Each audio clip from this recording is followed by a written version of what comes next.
रूपा और मंजू दोनों बचपन की बहुत ही अच्छी सहेलियां थी। दोनों एक साथ पढ़ती थी, साथ ही साथ दोनों एक ही साथ ट्यूशन जाती थी। यानी हम लोग यूं भी कह सकते हैं कि दोनों का बचपन एक ही दूसरे के साथ बहुत ही अच्छे तरीके से गुजरा था।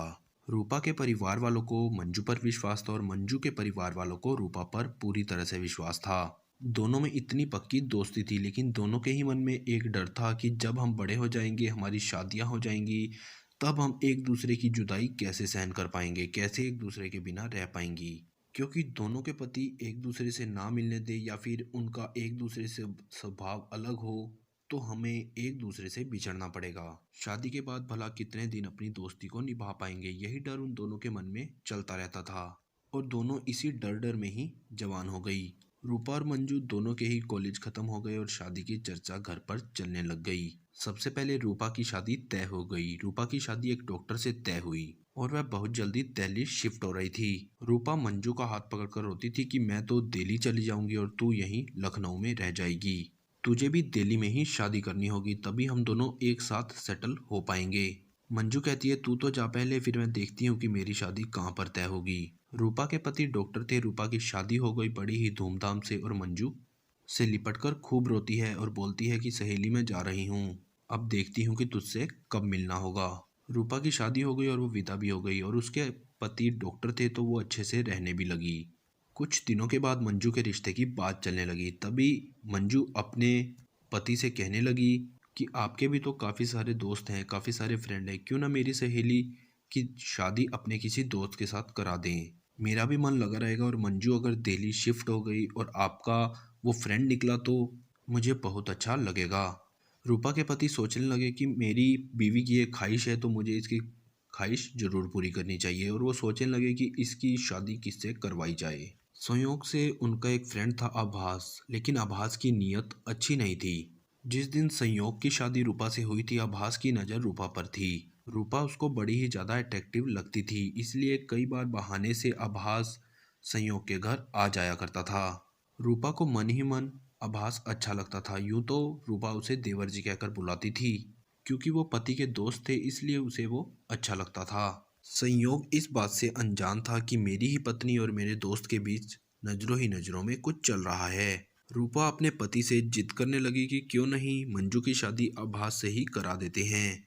रूपा मन ही मन अपना उल्लू सीधा करना चाहती थी कि एक बार मंजू से आभास की शादी हो जाए तो सहेली का पति होने के नाते जिंदगी भर हमेशा इसका हमारे घर आना जाना चला रहेगा और हमेशा हम रिश्तेदार की तरह रहेंगे और कभी बिछड़ेंगे भी नहीं। और फिर मंजू भी करीब आ जाएगी। संयोग को ये बात बहुत अच्छी लगी, क्योंकि आभास बहुत अच्छा लड़का है और मंजू से इसकी शादी हो जाए तो ये बहुत अच्छा रहेगा। आभास को रूपा ने कहा कि अगर मैं आपके लिए कोई लड़की ढूंढूं तो क्या आप उस लड़की से शादी करेंगे। आभास फौरन रूपा से कहता है कि भाभी जी, अगर आप अपने जैसी लड़की ढूंढेंगे तो मैं फौरन शादी कर लूंगा। रूपा मुस्कुराते हुए कहती है कि बस मेरे ही जैसी लड़की है, कर लो। इसके बाद मंजू और आभास की शादी तय करने लगती है रूपा, और वह अपनी इस चाल में कामयाब हो जाती है और मंजू और रूपा की शादी हो जाती है। कहने का मतलब यह है कि मंजू और आभास की शादी हो जाती है। इस पर मंजू बहुत ही ज़्यादा खुश हो जाती है, क्योंकि वह रूपा के नज़दीक हो जाती है।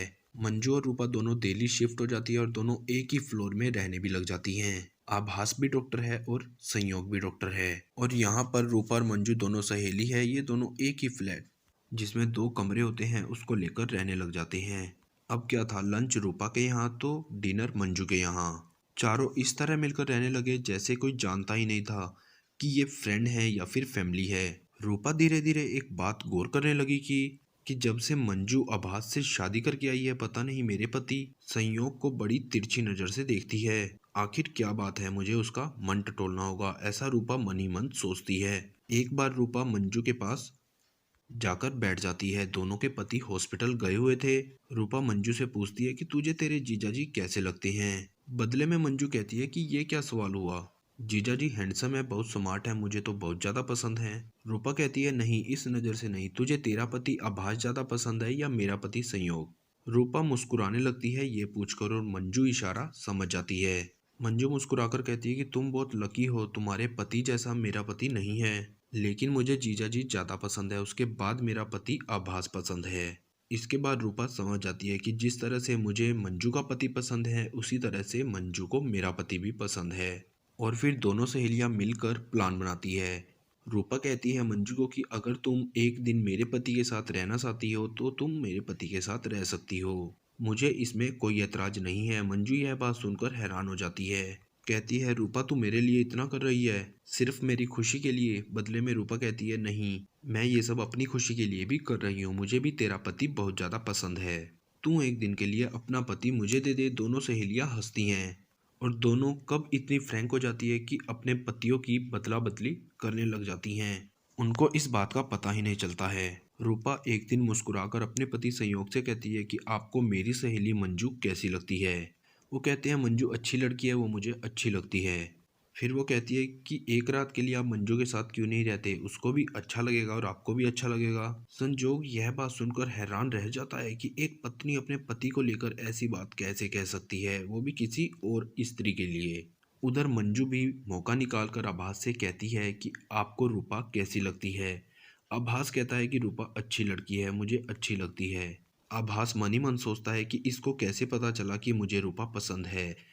बदले में मंजू कहती है कि मुझे रूपा ने बताया कि आप उसे पसंद करते हैं।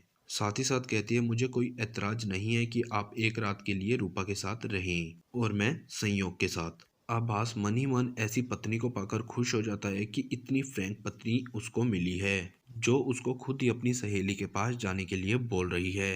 एक रात चारों मिलकर प्लान बनाते हैं कि आज रात हम पार्टी करेंगे, खूब शराब पियेंगे, खूब अच्छा खाना पीना खाएंगे और साथ ही एक दूसरे के घर ही डिनर करेंगे।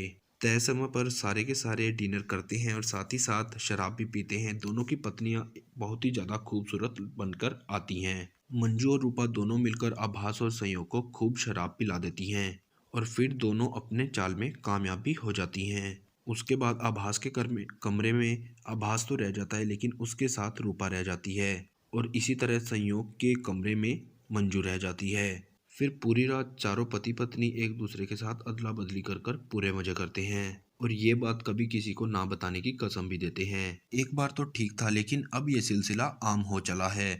अब जब भी किसी के भी घर पार्टी होती है तो दोनों मिलकर ये काम करते हैं।